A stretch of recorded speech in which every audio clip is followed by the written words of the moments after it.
Olá a todos, como estão? Espero que bem. Vamos lá. Olha só, cara, eu adoro este romance do Arturo Pérez Reverte, O Clube Dumas. Eu mostrei aqui brevemente quando eu mencionei livros sobre livros. É um vídeo bem anterior aqui do canal e fiquei de posteriormente comentar mais a respeito deste romance. Só que eu percebi que as minhas ideias estavam se confundindo, minhas recordações, com recordações do filme feito sobre este romance, adaptado deste romance, dirigido pelo Roman Polanski, o qual, aliás, também é co-roteirista da adaptação cinematográfica. Foi um filme que passou meio batido, estrelado pelo Johnny Depp, mas que é um bom filme de terror, suspense, horror, sobrenatural, classifique-se como se quiser. É um bom filme enquanto apenas um filme. Obviamente, quando a gente compara com romance, é uma produção bem pobre, até porque o romance ele foi totalmente comprimido, personagens foram esquecidos, a história foi simplificada para poder se produzir aquela peça mais palatável ao gosto cinematográfico. E essa confusão de ideias não é apenas minha, é curioso isso. Por quê? Eu pensei, então vou aproveitar e vou, já que eu estou confundindo as ideias, e vou reler o romance O Clube Dumas. E eu reli, o que foi muito bom. E aqui tem um trecho, e eu recordava desse trecho, onde o protagonista, o Lucas Corso, no cinema seria Dean Corso, até porque a história daqui, que se passa predominantemente na Espanha, Portugal e Paris, se inicia nos Estados Unidos na visão de Roman Polanski, o que é até curioso, porque ele poderia ter feito tudo na Europa. Aliás, ele nem pode pisar em território americano, norte-americano. Mas vamos lá, o Corso, ele está se recordando de Os Três Mosqueteiros, do Alexandre Dumas, e ele começa a misturar as ideias entre o cinema e o romance. Então ele destaca que a lembrança, portanto, era mais cinematográfica do que literária. Isso despertou em Corso uma exasperação entre divertida e irritada. Maldita Hollywood. Era isso que estava acontecendo comigo. Eu estava misturando cinema com romance. Ainda mais porque eu li este livro há muitos anos e vi o filme há bastante tempo também. Eu acredito que logo após o lançamento. Essa minha edição é de 95, salvo engano, 95.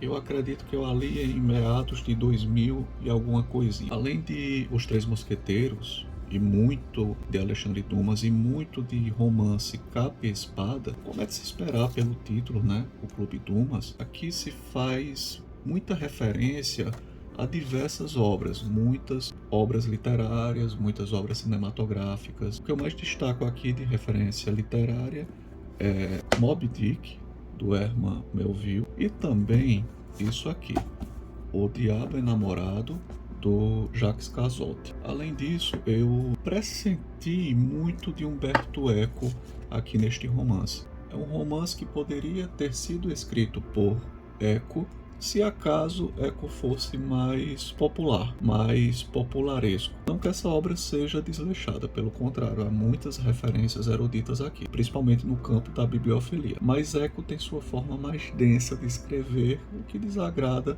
o grande público. E esse sentimento de que tem muito de Eco aqui, pela intriga erudita, a mentira, o disfarce, não é apenas uma mera percepção minha. Há muita referência aqui explícita e não explícita a Eco. Vejamos, esse capítulo é intitulado Sobre Apócrifos e Infiltrados.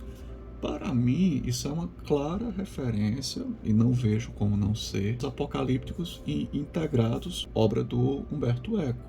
Além disso, mais à frente, quando o Corso começa a traçar uma tabela comparativa de edições, ele diz: recorreu a um velho sistema de cotejo, as tabelas comparativas usadas por Umberto Eco no estudo sobre a Renault. E continua: aqui a lógica, a capacidade de dedução e raciocínio de Corso é comparada por Liana ao Frei Guilherme de Baskerville, o William de O Nome da Rosa, obra de Umberto Eco, sua obra máxima, de certa forma, de acordo com alguns. E aqui também outra ligeira referência mais discreta.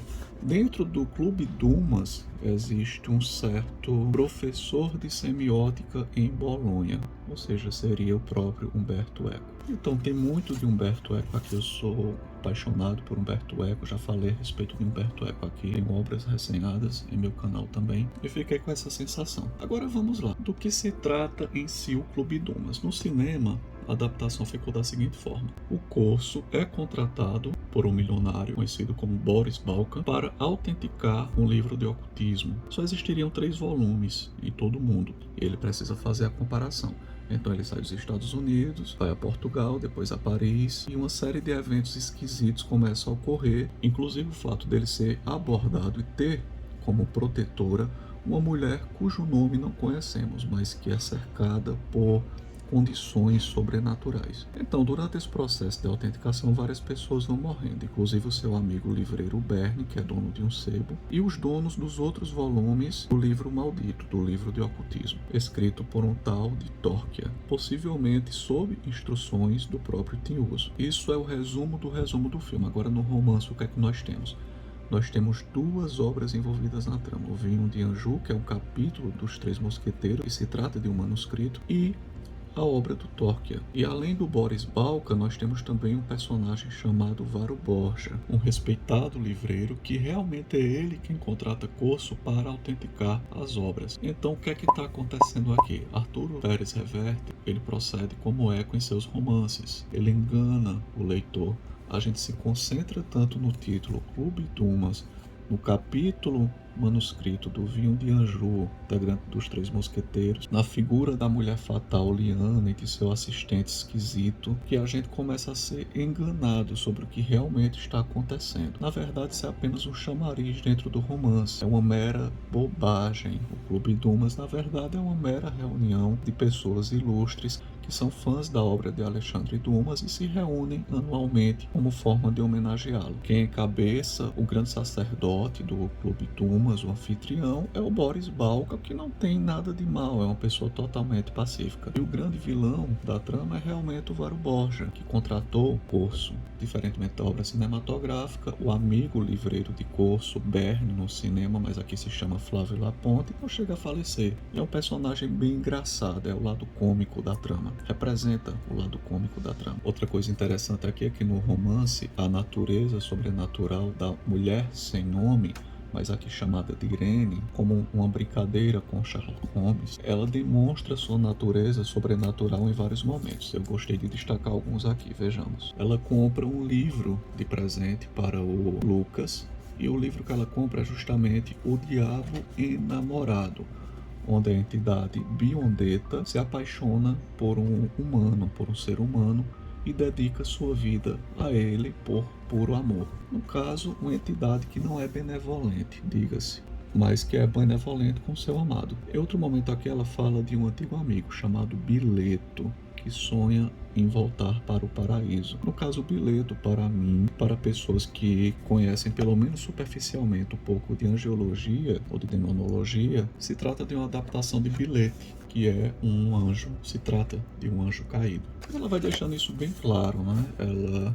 Um momento, o Corso não aguenta mais e quer saber quem é você. E ela diz o diabo, disse ela, o diabo é namorado. Em resumo, sua natureza sobrenatural vai ficando bem mais clara no romance do que no cinema. Agora, ao mesmo tempo que isso fica muito claro, no final do romance, o Arturo Pérez Reverte nos deu um final assim de nuances ambíguas, enquanto no cinema a coisa foi mais explicitada no final do filme do Roman Polanski. Em resumo, dá para eu me estender muito sobre o Clube Dumas, é um livro muito bacana, recomendo bastante a todos. Recomendo também o filme do Polanski, que é um bom filme, não chega perto do nível da trama do romance, mas é um bom filme. E achei interessante compartilhar esta obra aqui, após a ótima releitura e necessária releitura que eu fiz desse romance e da importância. É sempre bom estarmos relendo obras que possuímos, ao invés de só comprar, adquirir, pegar novos livros, ler apenas uma vez e colocar de lado.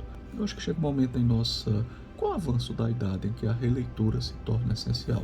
A gente parar de adquirir novos volumes e reler tudo que temos em nossas estantes. É isso que eu venho fazendo há algum tempo e vem sendo muito proveitoso. E após essa releitura, está aqui devidamente compartilhado, comparado com o filme, também com adaptação para o cinema do Polanski, um diretor que eu adoro, aliás, diretor e roteirista cineasta que eu adoro. E vou ficando por aqui. Um abraço a todos, tudo de bom e até a próxima.